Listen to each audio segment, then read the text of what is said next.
All right, welcome back to SoulCast family. Today I have a special guest whose work, voice, and presence embodies depth, truth, and liberation.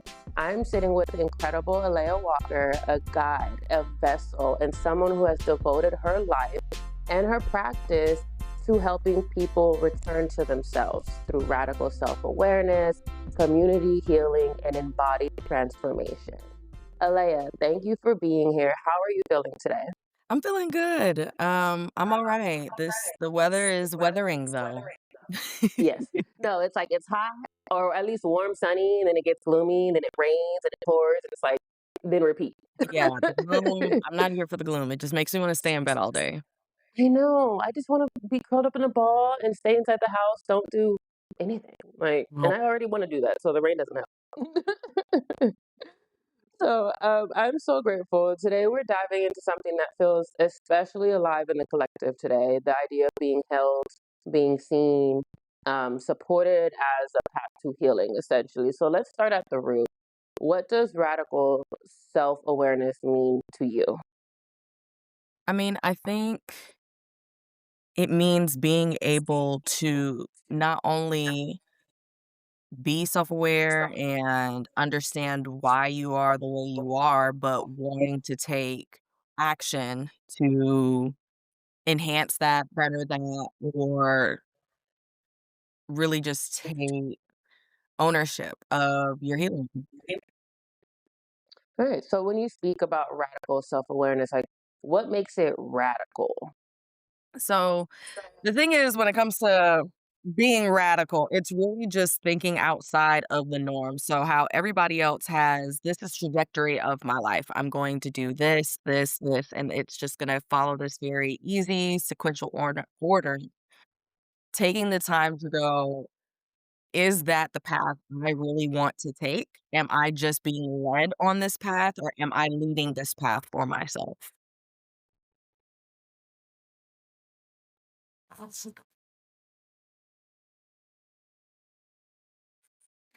Yeah, all of the above. I think some people think that self-awareness is like, "Oh, I got it. Like, I'm self-aware. I know these things about myself, and because of that, I'm good." But self-awareness is really just the first step on your, like, healing journey. It is not a destination. Just because you know doesn't mean that you're taking the steps to do better. Um, and sometimes people can use it as an excuse. You know, it's interesting that you say that because I used to find myself sometimes like in little moments too where I'm like, oh, well, I know this about me. Like, that's just because I went through this, or that's just because I did this, or this happened to me. And then I catch myself. I'm like, okay, but that happened like 10 plus years ago, Mila. Like, when are we going to get over it? You know? So I like that you said that self awareness is the first part. It's Mhm. okay, you know what you got to do, but What do now you what know are you what gonna you do got about to it? do? Yeah. What are you going to do about it? Like, let's take those next steps. So, what is the moment or experience that kind of awakened that in you, like, or made you commit to this path? So I talked about this a little bit on the last podcast that I was on that really I was in college and I just got sick and tired of being sick and tired. I was not um obviously not the person I am today. We all grow and evolve. Um and for me it was like I was tired of feeling like the world is coming to attack me. Like, of course, something bad is gonna happen to me. Of course, this situation isn't gonna work out, or like I was plotting on my own downfall and I got sick and tired of doing that. And so I decided that I was going to be happy no matter what happened to me. It was like the year of happy. So I was like, I'm gonna find the silver lining no matter what happens. I'm gonna find a way to turn this around because I'm just tired of being the butt end of the joke. Right. um, But it was no, a I like that. What was that? I said, but it was a choice. It was like it wasn't like one of those things that I chose and then that just means everything got better. No, I had to choose to see the silver lining in everything that was happening, or I had to choose to be like, "All right, I can't let this thing just take me down the spiral like I normally do, but I'm not gonna let it happen to me this time." Like, I'm just gonna choose not to do that, and through time, like, I'm still learning other healthy ways to cope with things, but it just made it so that I couldn't just complain. It made it so that I had to take some type of action, and Hmm. so that started the journey, but then, of course, I had to take other steps as well.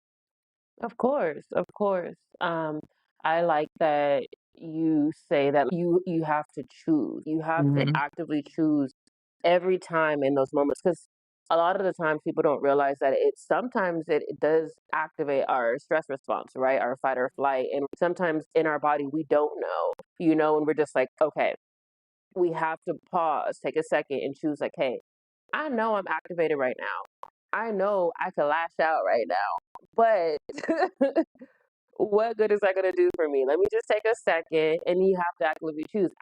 I'm a certified crash out. Like I crash out. Like retired. Let me say retired crash out.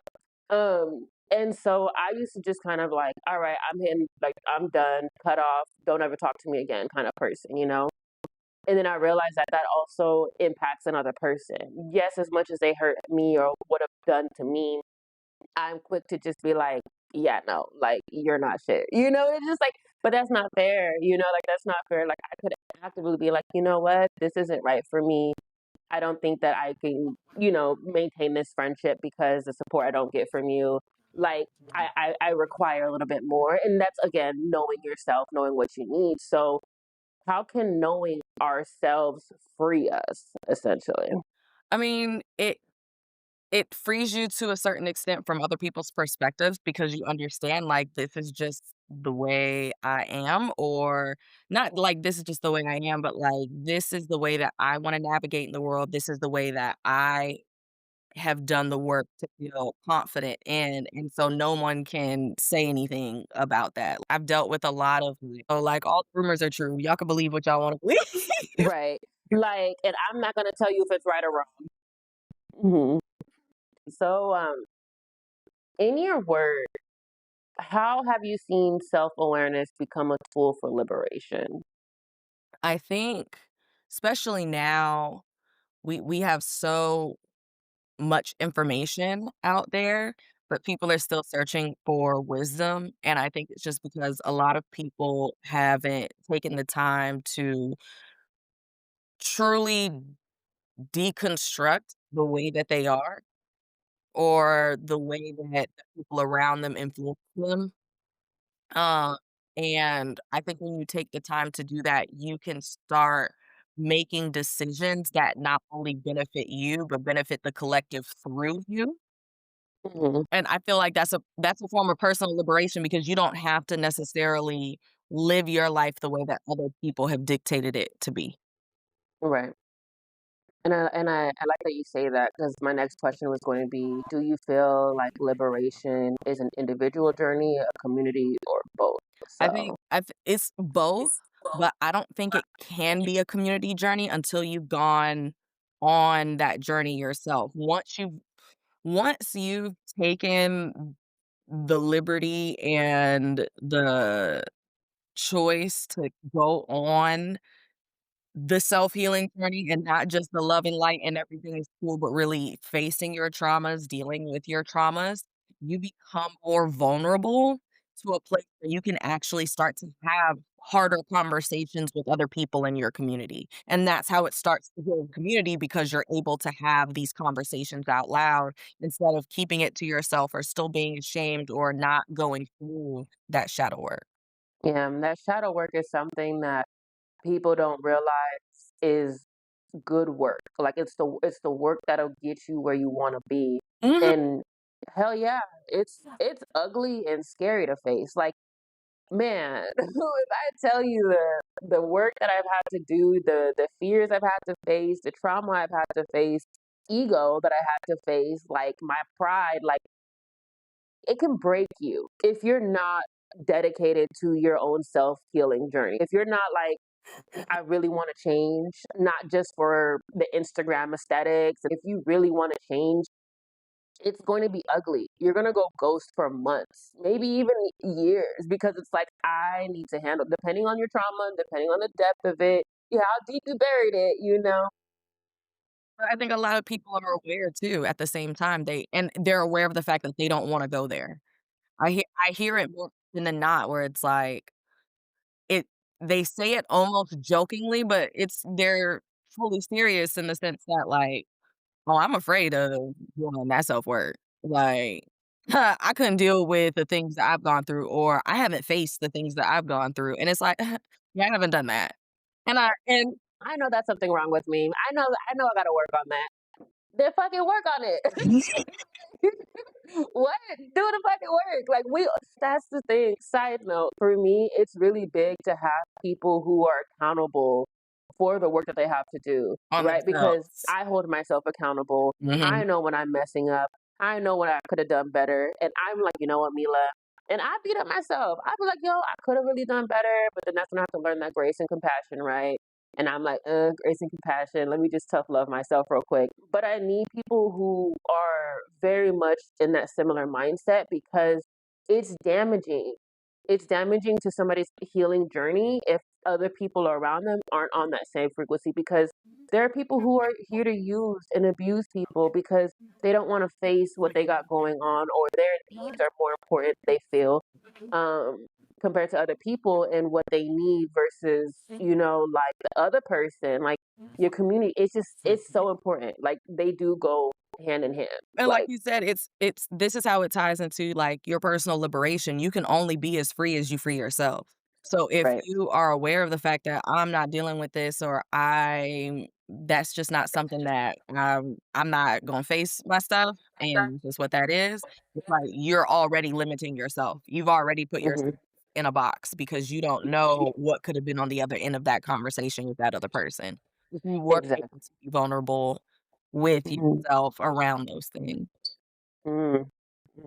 Hmm. Yeah. Deep, deep, deep, deep, deep shit.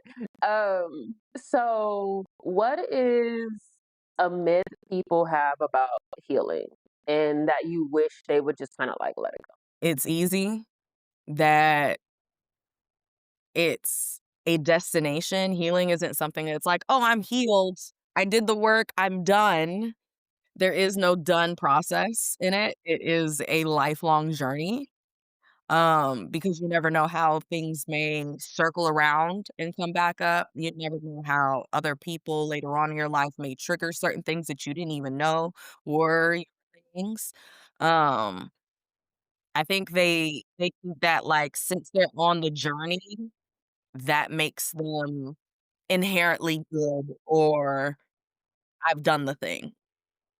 So because I'm doing the healing, I am somehow better or I've opened this door that other people can't attain or can't get to, or it's like, "Oh, I'm here. I'm here because 'cause I'm healing," and it's like, you gotta continue to be here. It's something that continues to show up, and it's not and it to your question around, like, is it something that's done by yourself or a community? It is both because you can sometimes only see how far you've healed due to the people who are around you reflecting certain things at you. 'Cause you may think, "Oh, I've healed from this thing. I'm done with it. Like, I'm over it. I've healed from it. I'm never doing that thing again." Or you're only over it because you are refusing to put yourself in situations where that thing would be challenged. Mhm. Like, I'm trying to think of, like, a small example.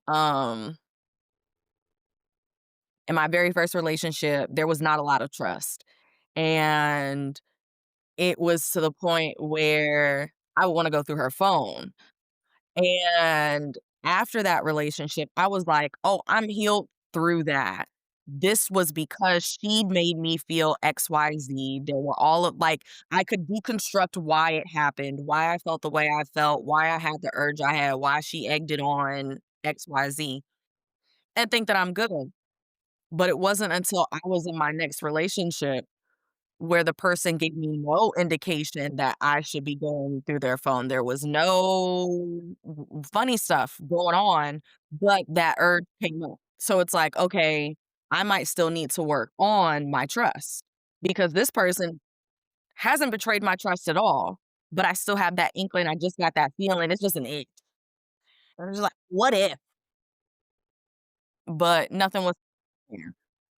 You know what I mean? So me thinking that I'm healed from these certain things, it wasn't until I was put in another relationship dynamic where those things I thought I was healed from were challenged again. And that was the point because it's not like the things just go away. They're going to be challenged again. And I can admit I failed that challenge with that person. I surely did go through their phone a couple times and then I talked to them about it. I was like, I don't know why, but I want to go through your phone. And I need to work on this, and I wanna be honest by letting I've had these urges, and I know that you haven't done anything to make me feel this way. I know there's nothing to find. I know there's nothing to find because 'cause I've already looked.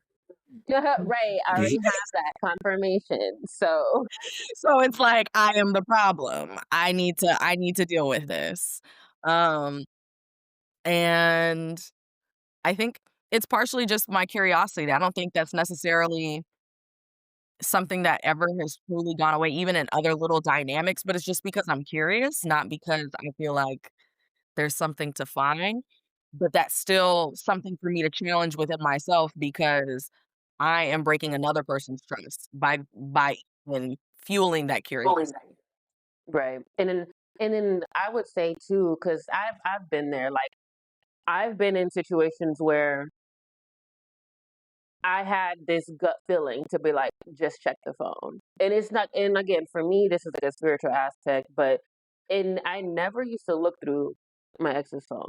My first relationship, I didn't find it necessary. Um, my second relationship, this person was long distance, but then the next relationship, I got this inkling in my stomach, like, hey, you need to check this phone. Like you're seeing stuff, you're peeping stuff. Check the phone. And I'm just like, no. I was like, you know what?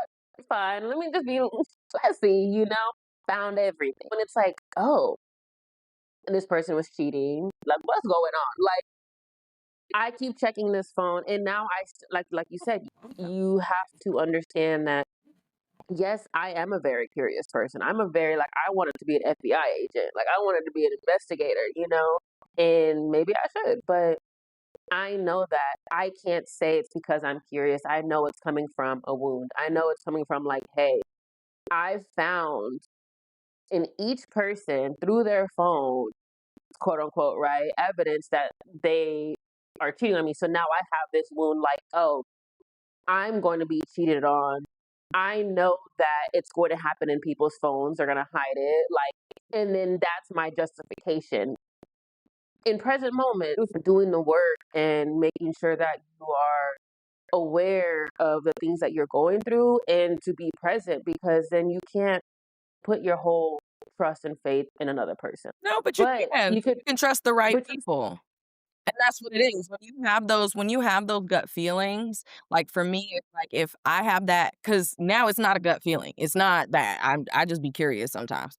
But it's not like a gut feeling like, "Oh, I gotta go through their phone." And if I feel that, then my question is, why don't I trust this person? Has this person reason to not trust them? Has there been other little things or little signs that my intuition is picking up on that is telling me that this relationship is one that either isn't trustworthy or my trust is being tested. And if my trust is being tested, I need to communicate that. I need to say, "Hey, I want to trust you. How can we get to a place of trust?" You know what I mean?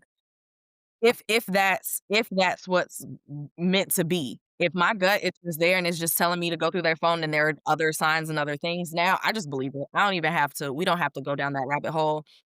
If there's something you're hiding from me, I don't need to always find out.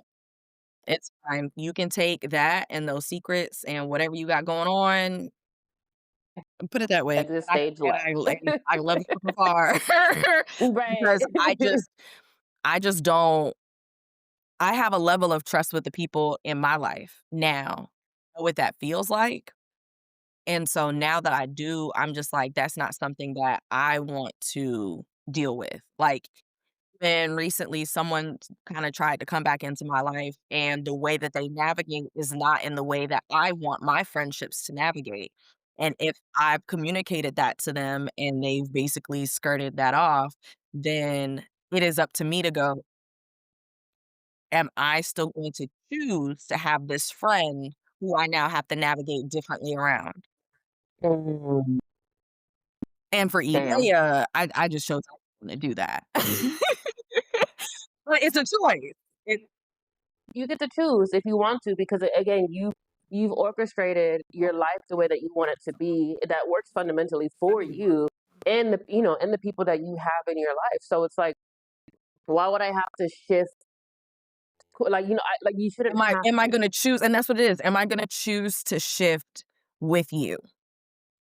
That's the question that I ask when it comes to that person, but I'm not asking them, I'm asking myself, like, is it something that I'm gonna choose? Am I gonna choose to have to take an extra breath when you're calling me? Because I know that there's something there that is going to take more energy, whether it be me having to protect myself because of the trust, or more boundaries I'm gonna have to put there just because with this person, I'm gonna have to communicate those boundaries consistently. Like, is that something I want to do with this person? With that particular person, no. But that doesn't mean that I wouldn't be willing to do that work for somebody else. And that's where it's just your intuition will let you know, like, is this gonna be a thing?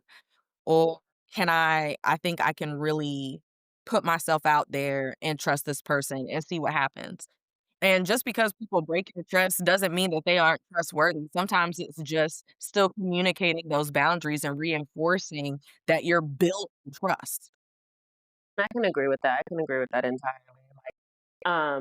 Not to say like people have to be worth it, but it's like you have to see that value. You have to see like, okay, knowing yourself, right? Knowing your limitations, your bandwidth, and being like, okay, can I do this? Do I want to do this? And it's like, if you do, it's like, okay, cool. Let me figure out what I need to do for myself, the boundaries I have, communicate that, hear where they're at, if they can meet those boundaries, vice versa, and go from there. It's all a conversation, right? Obviously, if on the flip side they're like, yeah, no, then it's like, okay, enjoy the rest of your life. And that is okay. There's what, 9 billion people, 8 billion people on the planet. Not everybody is for everybody. And I say that all the time. I am not for everybody. I try, and I'm not going to oust like anybody from being around me, but there are gonna be people who just don't like my personality. They just don't like the way I am, and that is A-okay. And that's just is what it is. It Just is what it is. So, what does it truly mean to be held? it's a level of trust, it's a level of being seen. Um, it's being able to be vulnerable and know that it's okay to sit in that vulnerable space. And I think it's something that we have to allow. One of the lessons that I've learned this year is that I have to allow myself to be held because I'm somebody who does everything herself, like hyper independent, first, well, eldest daughter. So just all of Let's go, ma'am. I already know it. I already so know. this year forced me to allow myself to be held by other people. And it is not, I know it sounds, and it's going to be different for everybody. So this might not be everybody's experience. Maybe this was just mine this year, and of course it can evolve and change and whatever. But being held was the most anxiety ridden thing I've done this year. Girl, Because I have to girl. trust that these people are actually gonna continue to hold me. Like, it's one thing, it's like when somebody gives you a hug and you hug them back, and it's like, "Okay, we're hugging," but you're not, like, releasing yourself into the hug. It's just like, "Yeah, hug it." Like, you hugging me, I'm hugging you, but it's not like, "Oh, let me let myself go in this." Like, our hearts actually touch and we're actually holding each other in this. Um, and so and this goes to, like, just because you're healing doesn't mean you're healed. Like, I've allowed myself to be held this year. Doesn't mean I'm an expert at being held. Doesn't mean that it's easy being held or it's even easier at this point. It's still about the same. It's still about the same. Um, but Anxiety raters off the roof. look, but I'm proud of myself for having people around me that I can trust to hold me, like, for real, like, people who I wouldn't the last people I'm calling on because they're the most recent people I've met, like, I to the Charlotte area, and it just seems like the community that I have here around me truly is here for me, and it's not just, like, love and light when I come to them with, "I'm not it right now." It's not like, "It's okay, everything's gonna be okay." It's more like, "You know what, girl, life is like that. Let me just sit with you in this, like, you're just not it for it." Or, let me hold space for you to be that way, but I'm still gonna have faith that things are going to change for you, but I'm not putting that pressure on you right now. We're just gonna sit in it. We're just Uh, here. Yeah, let me we're sit with just you here. and then let me hold that space for you. Yeah. Yeah, And so, yeah, space has really been held for me this year, and I'm grateful for it. I'm still adjusting to it. Because 2 things can be true at the same time. Um, absolutely. so as much as I'm grateful for it, I'm still adjusting to it because it's almost like in disbelief. Like, have I really gotten to this point in my life where, right, I have people who are here for me, and I don't have to question that. I don't have to be like, "Well, they're only here for me because I do this thing for them." Um, I'm grateful to be at a point in my life where the people around me don't want anything more from me than just for me to be myself, Right. and that's a beautiful place. So, uh, that's like the hug part of being held, because it's like, "Oh, man, being held is beautiful," but being in it, it's awkward. I was gonna ask, like, because you defined what it looks like for you, but how does someone know when they are being held? Like, what is that indication? Is it like, I can sit and I can breathe and I can just be, or is it like, oh, I can go to this person? Like, what are those little hints that people can kind of recognize and know that they are being held and they are being seen? That's a good question. I mean, it's hard because I can only speak from my experience, and for me, it's been those, like, I don't wanna ask for this, but I know in the, like, depths of my heart that the person is gonna say yes. Even though I'm the one with the restriction, because it's like, I have to, again, allow this person to help me. I have to ask for help, but I know this person is going to help me. I'm just afraid of doing that. And so, in practicing because it's a practice to be able to be in practice, opening myself up to be held, that's when those signs have been there and shown me like, "Oh, okay, this person does have me, like, I can ask for this thing and it's not too much." Um, or I can ask for them to do absolutely nothing with me, it's not too much for them. Or I can let them know, "Hey, I know you're trying to reassure me with your words, but that's not what's helping me right now." Because I need some realism, and I just need somebody to be here with me. Can you be here with me? Do you have the capacity to just be here with me in my frustration? Um, I think it's one of those things where you can't always see it to believe it. Sometimes you just have to try it, and that's part of being in community. It's not always known that community is gonna be there for you. It's not convenient. I think people have this idea, and I said this in the last podcast, I think people have this idea of community being that we all just agree with each other, and community is being in disagreement, but not wanting harm for another person. That It's part. being in disagreement, but still wanting the best that you can or that other person can do for themselves. Right. Mhm. It's about capacity, it's about communication, it's about honesty and transparency. Like, hey, like like, I can't be there for you today because today I'm not okay. Like just being able to have those people you can be raw and honest Yeah. with, right? And being like, hey, I'm activated as hell. I'm in this fight or flight response from when I was 14, and I just want to fucking cut up and go fucking dance my ass off in the club tonight. Like, that's what I need right now. Who can hold space for me right now? They're like, okay, me, cool. I'm down. I can do that. Me, nah, I'm gonna stay home. But whenever if y'all want to come after and just chill, okay, cool. All right, bet. Like this is what I need. Who in my community can be here for me right now because I know what I need. And And not sometimes you don't want to be alone. and not being mad at community if they can't be there for you sometimes, because not everybody might have the capacity. Sometimes you might just have to go solo dolo because that's for yourself.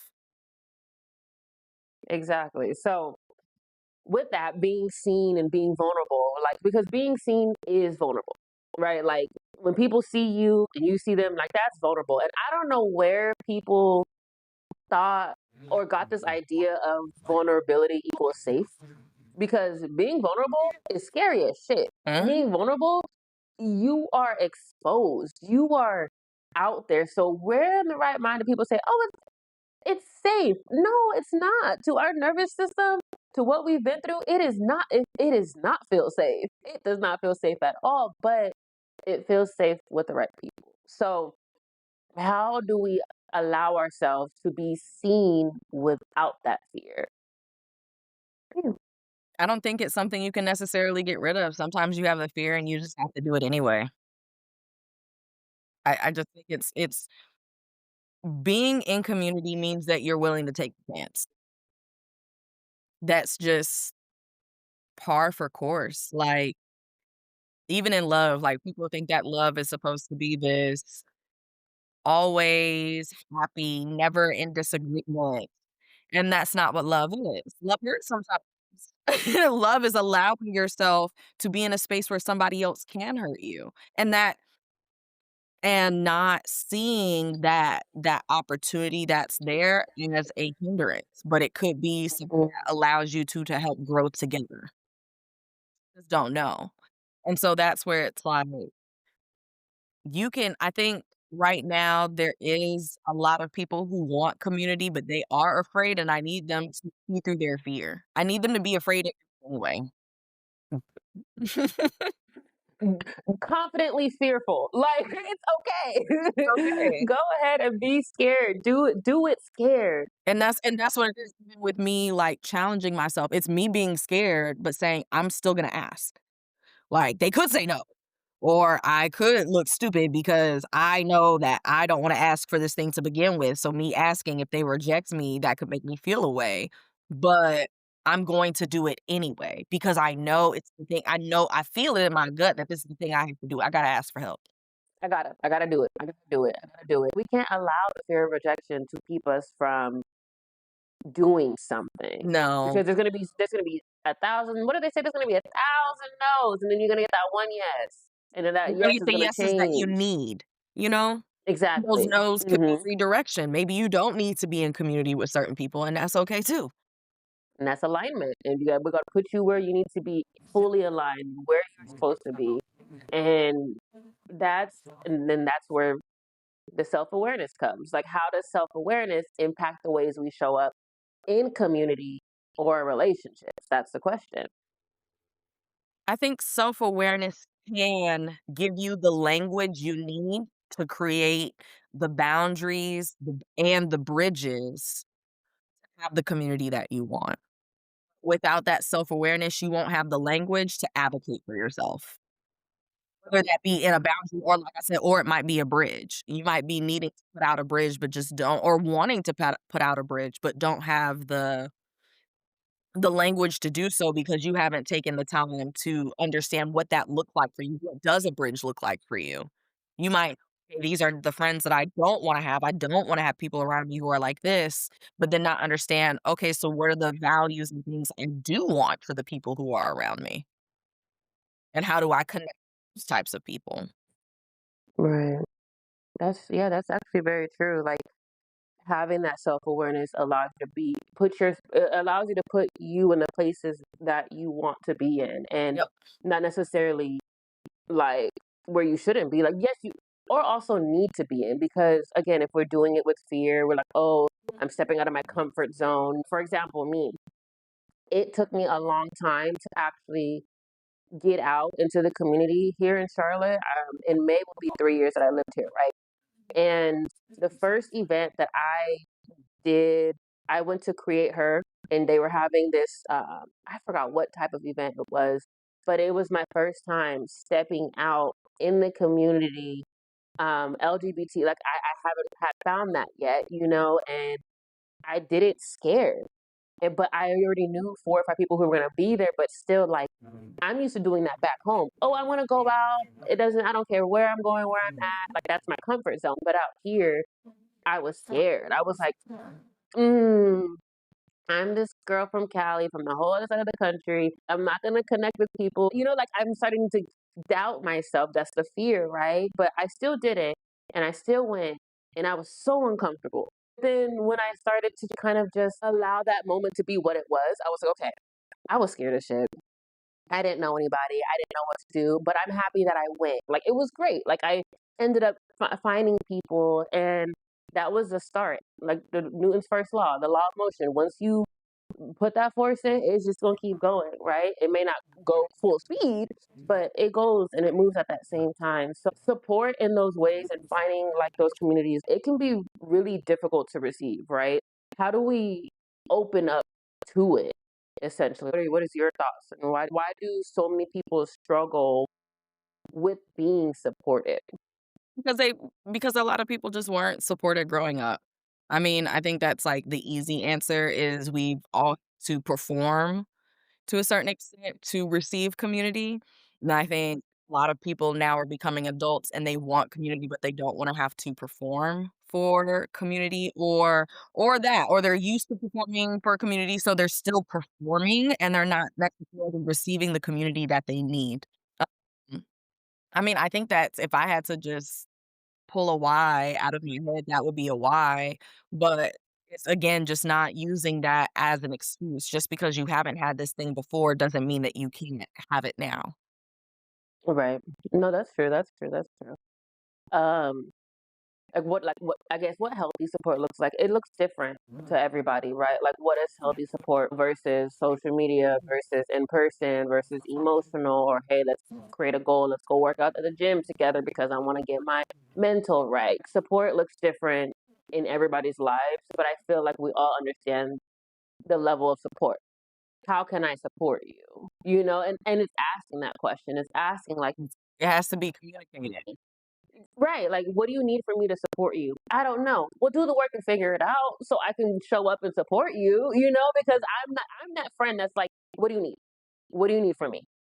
So, it's important to be able to understand what support looks like to you because for me, I know what I need. I'm like, "Hey, I need this. I need this when I feel like this. I want this. I don't need it, but I want it when I'm going through something like this.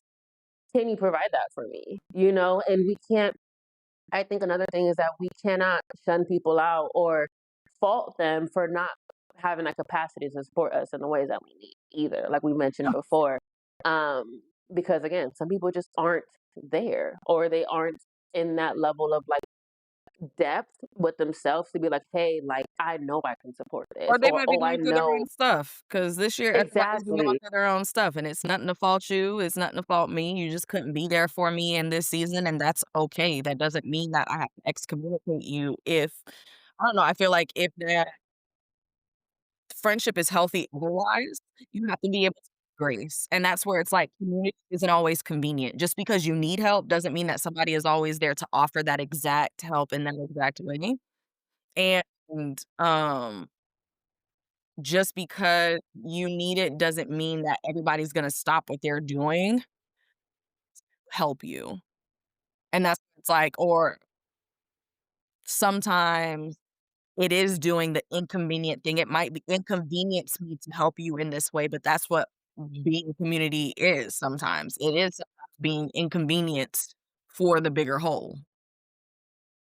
And I like that you said that too, where you can reach out to all the people to try to support to get that support, but sometimes I think what I've experienced this year as well is like remembering like le- how can I support myself right now? How can Mhm. I show up for me right now? What is it that I need? And can I do this for myself before reaching out? But then going back to what you said about hyper independence and, the oldest child, Or do I need um, other help? Like, for me, I know I do. Like, I haven't been feeling like myself, so I know I might need some professional help to help me get back to that place because of the type of support that I need. I don't need somebody who's just gonna tell me the happy-go-lucky. I need somebody who's gonna help me be real about myself and challenge my thoughts.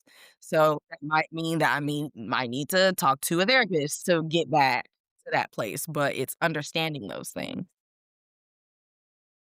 completely. It is understanding that. Like I also agree with that too. With me, where it's like I just got back into therapy too, but I realized I like a different type of support where it's like I don't just talk about it with the therapist. I want like more so psychiatrist, where it's like, this is what you need to do. This is what it looks like. This is what's happening in your brain and like, well, this is what's actually happening. And I'm like, because that's what I need. Mhm. Not everybody needs that. People just need to talk it out and Yeah. think about all the stuff too. But like knowing yourself, knowing what you need, like it's a personal rhythm for yourself. So what practices help people deepen their self-awareness? Like I know that you have your journaling events that you have on Wednesdays, which I really love, by the way.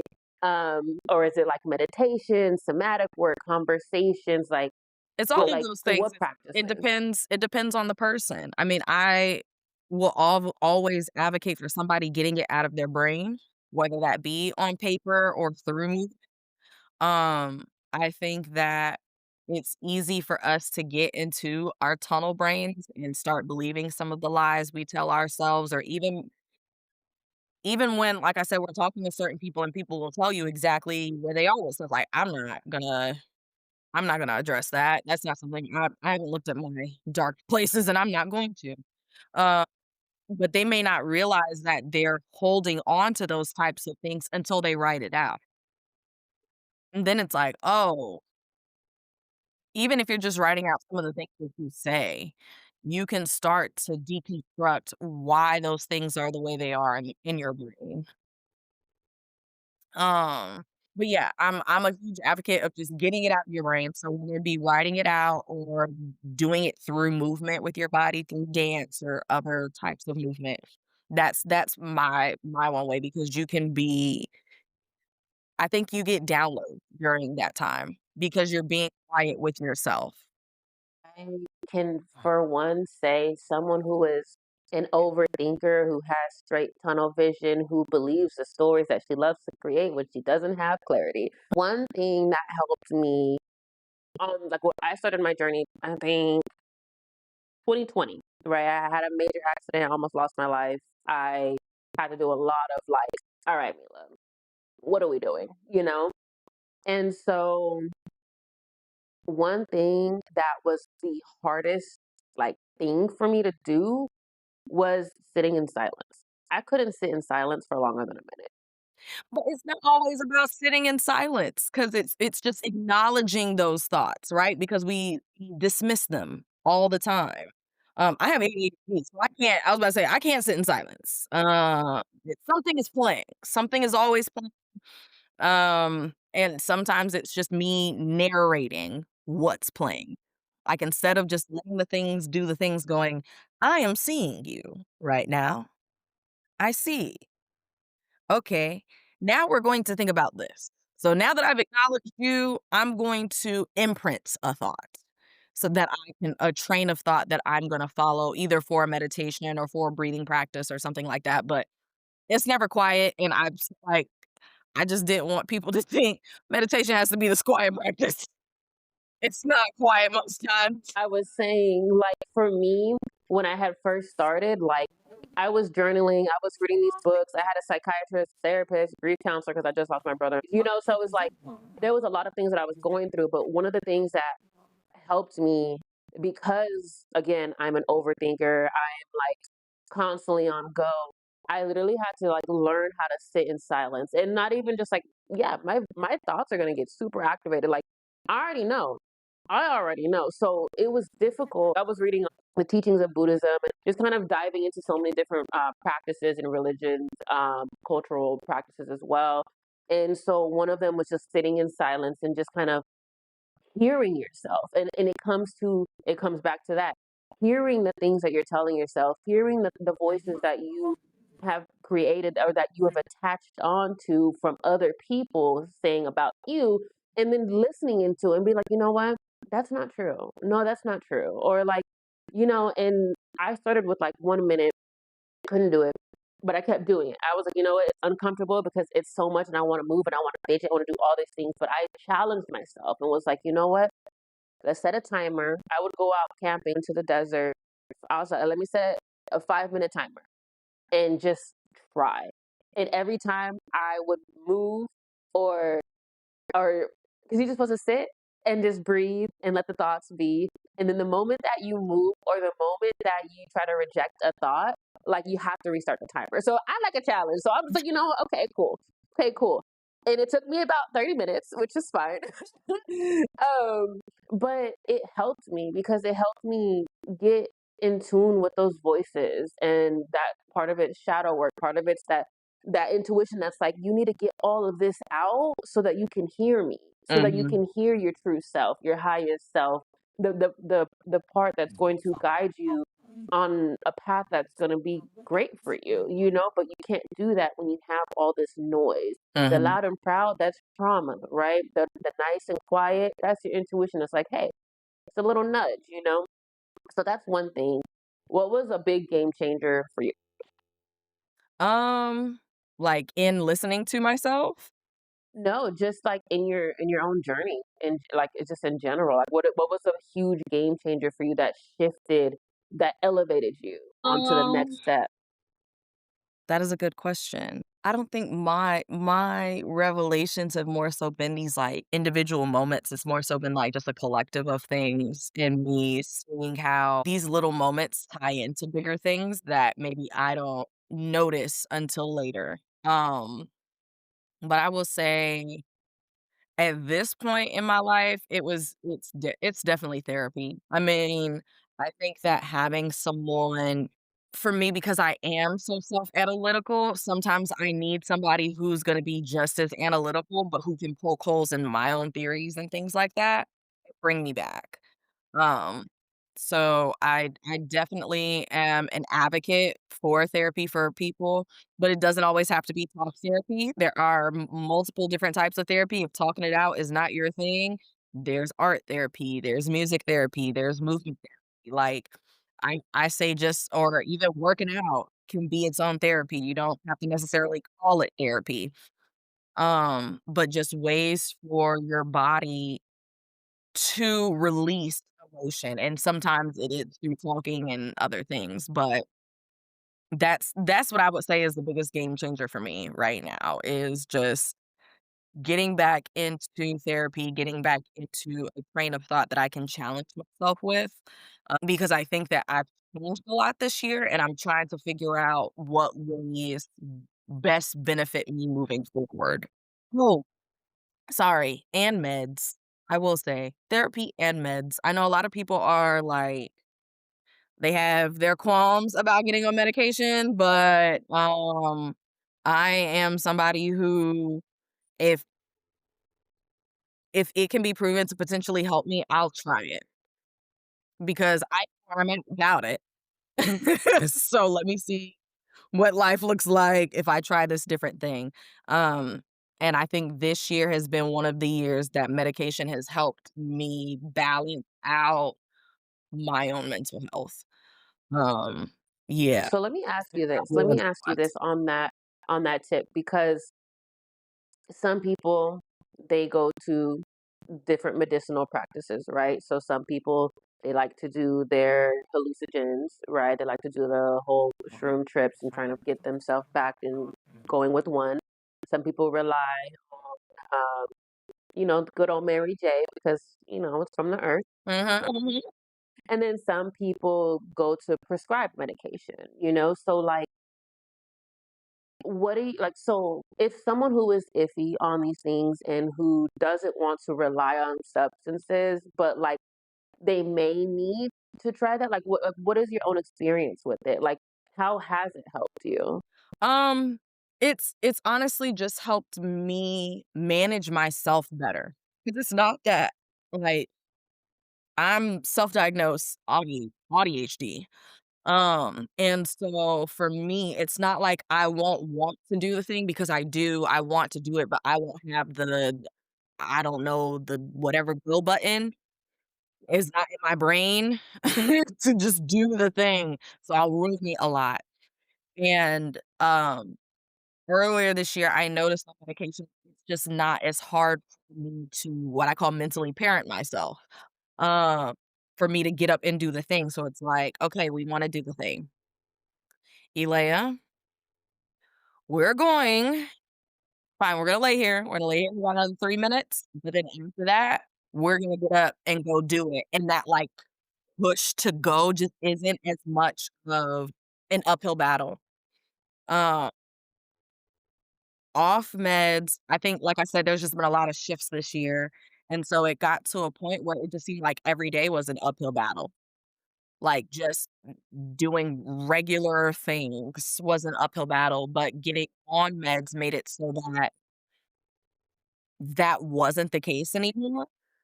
So my challenges are actually things that I can, like, get to, if that makes sense. If everything is an uphill battle, then focusing on one thing is just like a hill 3, 4 down. Like, I gotta get past just being able to get up to attack that hill, and so it just made it so that these smaller things aren't as challenging so that the thing I actually need to focus on becomes the thing that I get to spend that energy on.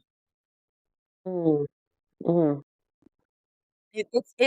It's weird 'cause, I was watching something else where somebody was like, "I can't tell the difference when I'm off my meds, but the people around them can tell." And she's just like, "Because I'm thinking the same," and it's like, yeah, the thought process is still similar, but it's just not that much of a fight. It's like, I can actually do the things and then I can feel accomplished. Um Right. It's yeah. So it's I still go through it. It isn't much it's not a battle with myself. It's more like I get to cooperate with myself. Hey. No, I like having that insight because it really does help, you know. Everybody is going to have their own, you know, vice, substance, or, you know, support, things that are going to help them on their own healing journey. And just because you're doing one don't mean you're not doing another. Two things Exactly. can be true. Do all of them. No, But I'm playing. you I'm know, playing, you but just gotta find out like what is the balance for you and not be afraid to not do it. Like, my sister told me that me getting into therapy and getting on meds encouraged her to get into therapy and at least try meds. It's not something she stuck with, but she was at least willing to try. And that's what I right, if there's anything I can like impart on people, it's like, again, meds might not be for you, but if you've right, never tried it, how do you know? right. Yeah, And if it doesn't work, talk to your therapist and be like, this ain't, or your psychiatrist, be like, this thing isn't working for me. I would like to come off of this. And if they are good at their profession, they will help you do that. yeah. Because that's Good your job.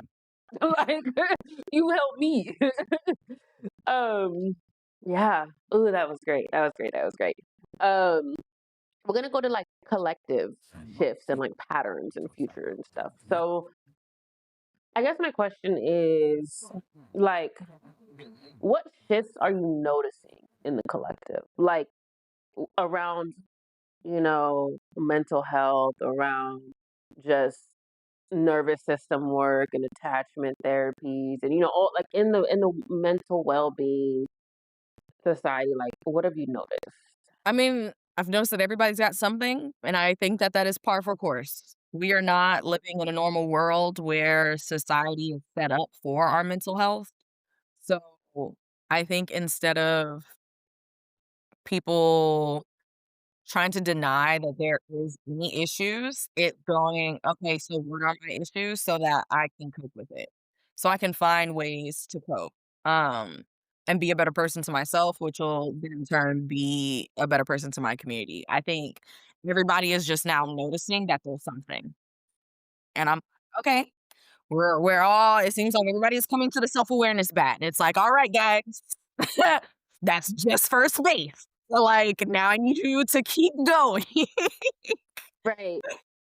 Hit the ball and you see it going. Now you gotta go to the first. Now you gotta run and do the work so you can get the home base. But then you have to know that this is a Yeah, we're gonna so keep doing this, I you think know? there's a lot of self-awareness going on, which is great. I'm here for it. I'm hoping that people continue to take action based on their self-awareness, to take action to have a more aligned life now that they see things that aren't aligned, even if it's within themselves. What do you envision in the next 5 to 10 years from now? Like, what does it look like? Um, that's a good question that I don't think I have an answer for, just because I think our landscape is changing so vastly, so fast. Um, and that there's still a struggle with how people are healing, whether it's the right way or wrong way to heal. And I think that and right way, wrong way, or the right aesthetic for healing. And healing isn't an aesthetic. And I don't think that until we also try to understand some of the chaos that's coming in the next couple years, we're gonna have to just adjust.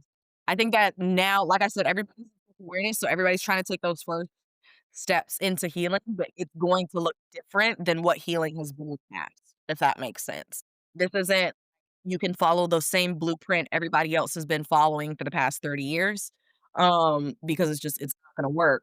Because learning so much of that was lies, so much of that was still wrong, or so much of that is still the Western world changing things or hiding the truth to certain things so that they can come back and sell us the truth to certain things. And so that's where I feel like self-awareness is liberation work in that, because you can only understand how you can best heal if you're understanding who you are and where you're at.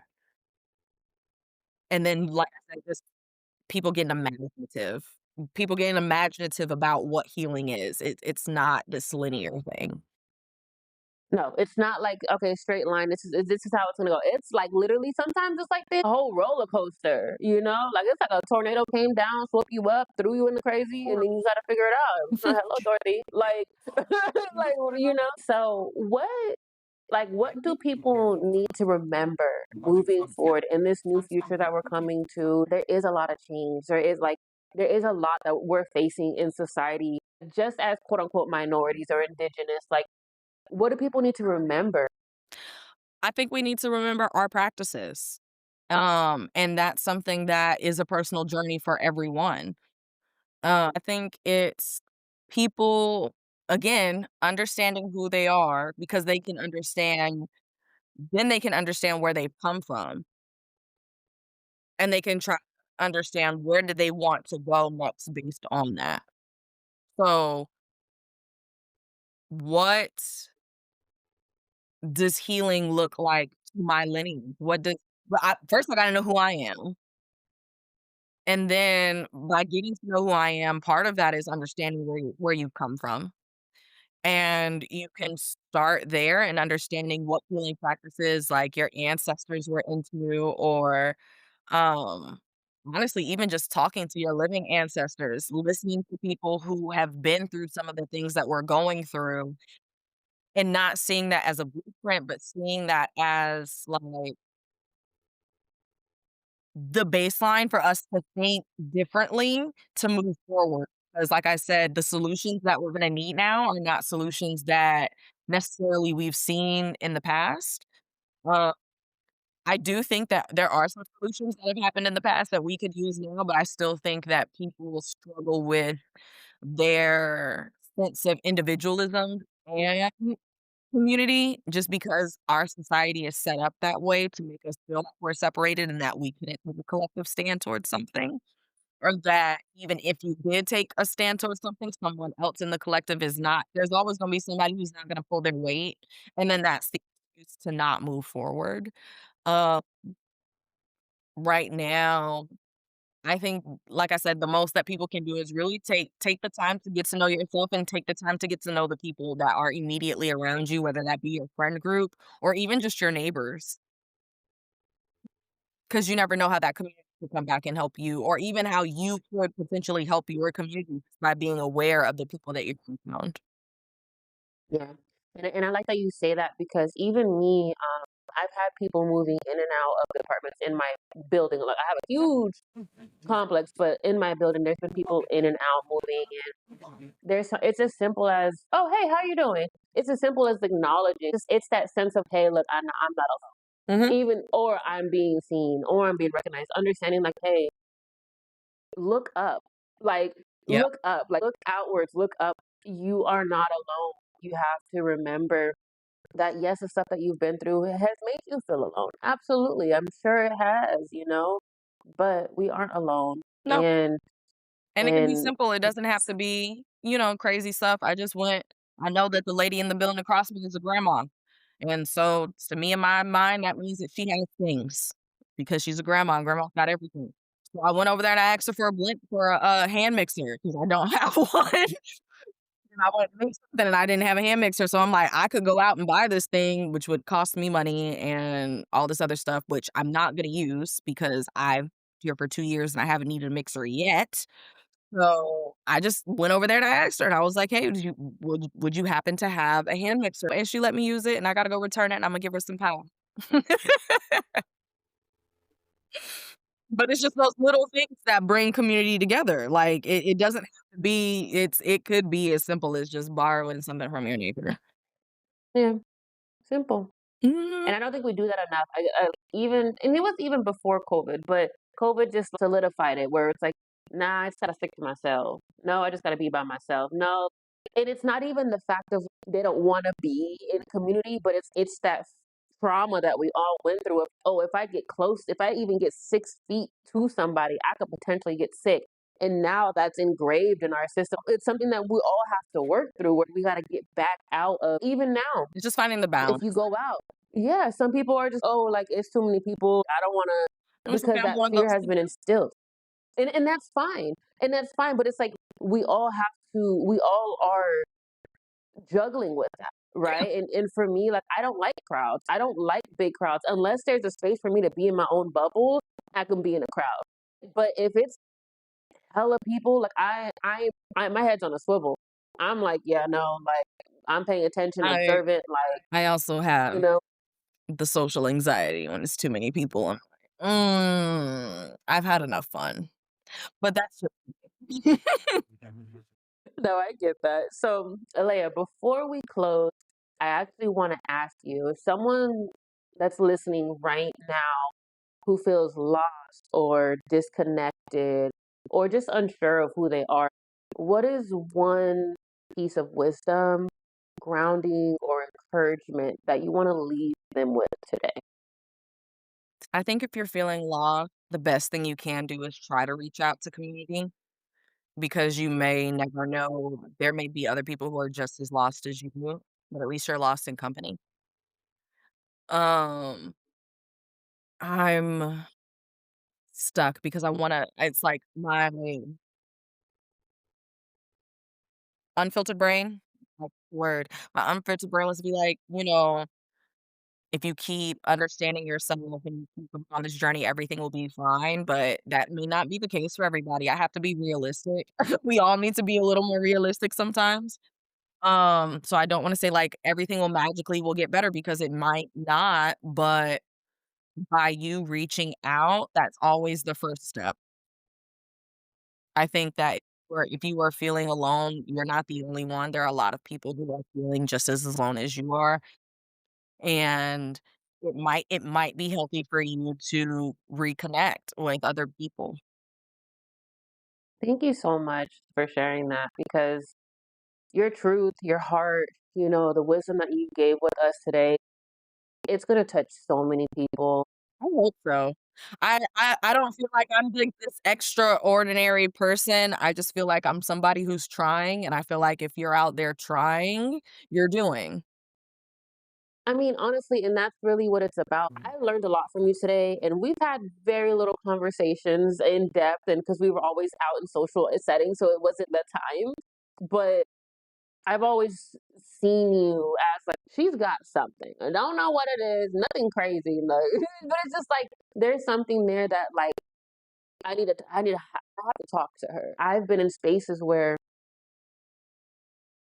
my light was too bright, so I had to dim, and so I'm in spaces where I don't want to dim my light anymore. I want to be with people who shine just as bright or even brighter because it encourages me, so like to everyone listening, like may you remember that radical self-awareness isn't about perfection at all No. because you're going to mess up.